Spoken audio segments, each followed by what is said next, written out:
छठ में तो आते हैं सभी छठ पे आ जाते हैं। बहुतों को ये पता नहीं होता है कि छठ मनाया किस लिए जाता है और इसका महत्व क्या है। इसमें भिन्न भिन्न प्रकार की कहानियाँ हैं, जिसमें से एक चीज़ मैं बताऊँगा, एक कहानी बताऊँगा।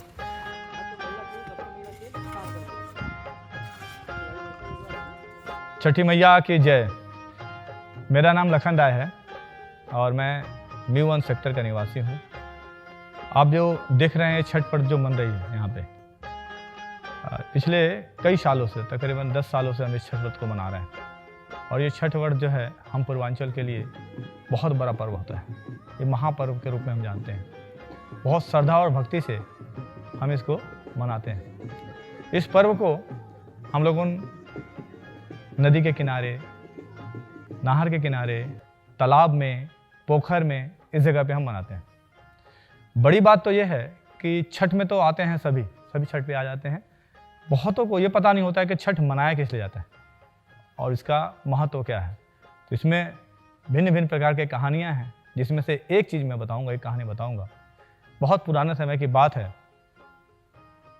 एक प्रियव्रत राजा हुआ करते थे और उन राजा के कोई भी संतान नहीं थी, जिनकी बीवी मालिनी थी। एक भी संतान उनकी नहीं थी। उन्होंने पुत्र प्राप्ति के लिए ऋषि कश्यप के कहने पे एक यज्ञ करवाया। जो यज्ञ था जैसे संपूर्ण हुआ और ऊपर वाले की कृपा हुई और 9 महीने बाद उनको पुत्र की प्राप्ति होती है।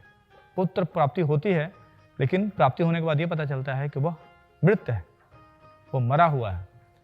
इससे प्रियव्रत बहुत दुखी हुए, मालिनी जी भी दुखी हुई और उसके बाद प्रियव्रत ने किया कि मैं अब इस धरती पर नहीं रहूँगा और मैं आत्महत्या कर लूँगा। जैसे आत्महत्या करने के लिए वो गए, तभी सुंदर सी देवी प्रकट होती है और कहती है, हे राजन, आप क्यों मरना चाहते हैं? क्या कारण है आपका मरने का? तो उन्होंने अपना सिलसिलेवार तरीका से पूरी कहानी बताया। तो उन्होंने बोला, बस इतनी सी बात के लिए आप मर रहे हैं, ये बहुत बड़ी बात नहीं है। मैं छठी, मेरा नाम षष्ठी है, मैं ब्रह्मा की मानस पुत्री हूँ और एक व्रत करने का विधि बताती हूँ मैं। अगर आप करेंगे तो आपके पुत्र जीवित हो उठेंगे।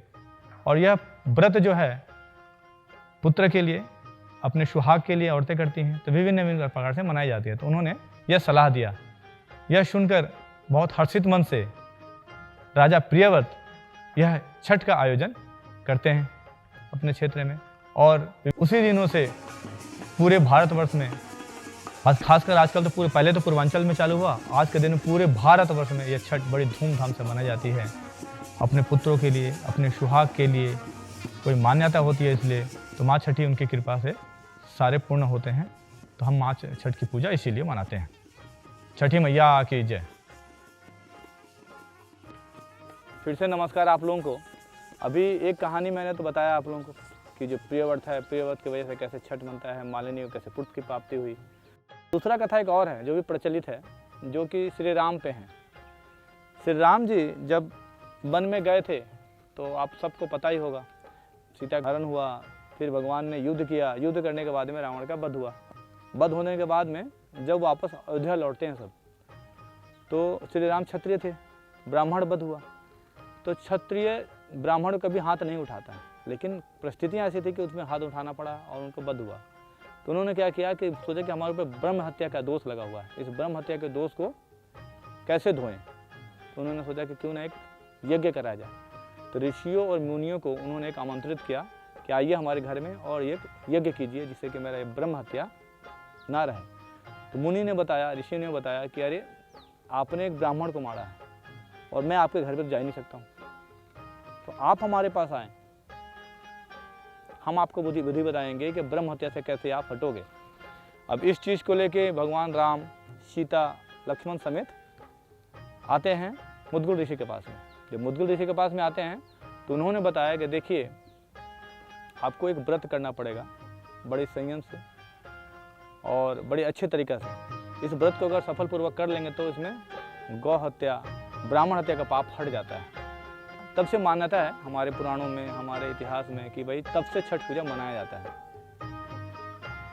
किसके ऊपर मनाया जाता है? सीता माता के ऊपर मनाया जाता है। सीता माता पहली छठ किसने किया था? सीता माता ने पहली छठ किया था और उसी के बेस पे आज तक छठ चला आ रहा है। इस छठों से बहुत बड़ों की, आज तो पहले तो छठ क्या होता था, खाली पूर्वांचल में हुआ करता था। आज की परिस्थिति ये है कि पूरे भारतवर्ष में, भारतवर्ष नहीं बोलूँगा मैं, पूरे विश्व में जो छठ है बड़ी धूमधाम से मनाई जाती है। इसीलिए छठ मैया का पर्व जो है बड़े दिल से मनाइए। आप लोग सबसे अनुरोध है, जो देख रहे हैं इस पर्व को धूमधाम से मनाइए और आनंदित हो जाइए। ये है छठ की कहानी जी। जय छठी मैया। अरे मिश्रा जी, अमित जी, आइए।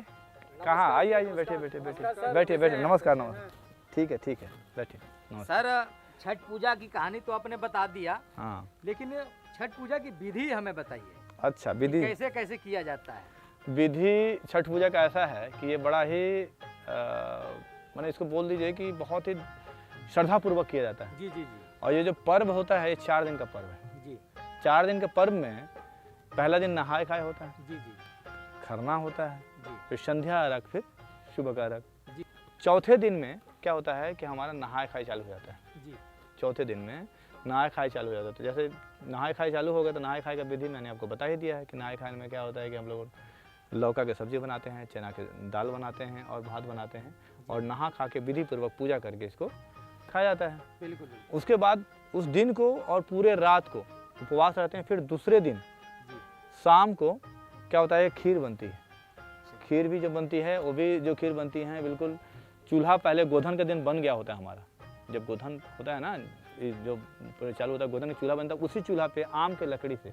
हाँ जी, आम की लकड़ी से उसमें क्या होता है कि चूल्हा पे बना के खीर बनाई जाती है। खीर कैसे? गुड़ से मीठी खीर बनती है और रोटी बनती है। जी। उसके बाद क्या होता है कि उस दिन फिर भोग चढ़ा के, माँ के नाम का भोग चढ़ा के, उसके बाद में बढ़ती पहले खाती है, बढ़ती है उसको खाती है और उसके बाद उसी प्रसाद को वितरण करते हैं समाजों में, यानी कि समाज में उसको बांटते हैं। फिर बांटते हैं और उसके बाद में वो बढ़ती क्या है वही खाए। अब सोच लीजिए कितना कठिन व्रत है। वही खाए, उस दिन रह गई, उसके रात को रहेगी, फिर सुबह, फिर शाम को संध्या अर्घ होता है जिसको बोलते हैं संध्या अर्घ। नहाए खाए हो गया जी, खरना हो गया, अब संध्या अर्घ। संध्या अर्घ से पहले क्या करते हैं, हमारे मान्यता है कि जितने भी हम घर के होते हैं सब नए नए कपड़े पहनते हैं, व्रती भी नई कपड़े पहनती है। उसके बाद में सारे नए बर्तन, आप सोच लीजिए कि जो नहाए खाए के दिन जो बनते हैं, जितने खरना के दिन जो बनता है, सारे नए बर्तन होते हैं। चूल्हा नया होगा, बर्तन नया होगा, आपके घर को लिप के गंगा से पवित्र करके इसको बनाया जाता है। दूसरा दिन जाते हैं सारे बच्चे, हमारे महिलाएं सब उस दिन उत्साहित होता है। तो उस दिन क्या होता है, नए नए कपड़े पहन के शाम को हम लोग क्या करते हैं, संध्या का अर्घ देते हैं। ये बड़ा महत्वपूर्ण है। महत्वपूर्ण कैसे है कि इस अर्घ को आज तक दुनिया में ऐसा कोई भी पर्व नहीं है जो कि डूबते सूरज को पूजा करे, लेकिन हमारा जो है ये पर्व डूबते सूरज को हम अर्घ देते हैं, उनको पूजा करते हैं। तो ये भी इसका एक महानता है कि भाई आज तक अस्त या खत्म होने वाला चीज़ें कोई पूछता नहीं है। और यहाँ पे तो क्या हो रहा है कि यहाँ पे हम डूबते को भी पूछते हैं और उगते को भी पूछते हैं। तो पहला दिन हो गया संध्या अर्घ, उसके बाद दूसरे दिन हम करते हैं सुबह का अर्घ देते हैं। सुबह का अर्घ में क्या होता है कि बहुत आदमी क्या करते हैं कि सुबह सुबह सूर्य उगने से पहले आते हैं और घाट पे, नदी पे, जहाँ जिसकी पूजा होती है वहाँ खड़े हो जाते हैं और भगवान को, ये सूर्य नारायण हैं, उनके भांति भांति प्रकार के गीत गा के उनको हम प्रतीक्षा करते हैं कि हे भगवान उगिए और ऐसे उगिए कि हमारे जीवन प्रकाशित हो जाए और आगे चल के हमारे जीवन मंगलमय रहे, खुशी रहे। तो ये छठ व्रत जो होती है, ये एक तो होती है बच्चे के लिए, तो जिसको बच्चे के लिए व्रत होता है बच्चे की खुशी मांगते हैं, जिसको सुहाग के लिए होता है सुहाग के मानता है, किसी को गाय का दोष होता है। तो ये सब जो है छठ पूजा के लिए महत्व है। जय छठी मैया। जय